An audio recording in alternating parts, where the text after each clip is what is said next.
எல்லாம் மீறி அந்த இது பண்ணலாமா இவ்வளோ and all those technical R the legal அதெல்லாம் மீறி ஐ திங்க் அவர் மேல அவருடைய இசை மேல இருக்கிற அந்த அசைக்க முடியாத தட் யூனோ தட் ஃபெனட்டிக் லவ் அதுதான் வந்து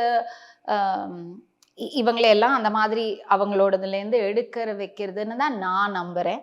ஐ think I'm sure that lots of people will agree to that.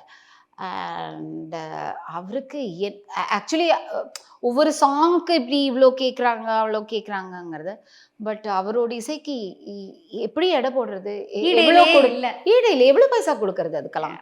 Because ஒவ்வொரு வாட்டியும் ஒவ்வொரு கேட்கும் போது அது ராஜா சார் ஆகட்டும், எம்எஸ்வி சார் ஆகட்டும், வி குமார் சார், அந்த மாதிரி எத்தனை ஒவ்வொரு வாட்டியும் ஒவ்வொரு இசையும் அதை வரும்போது எவ்வளோ கோடியான மக்களுக்கு வந்து you know the things that has happened, healing ஆகட்டும், சூதிங் ஆகட்டும், கம்ஃபர்ட் ஆகட்டும், அதெல்லாம் வந்து எங்களுக்குலாம் தூக்கம் வரும் அவர் பாட்டு கேட்டாதான்.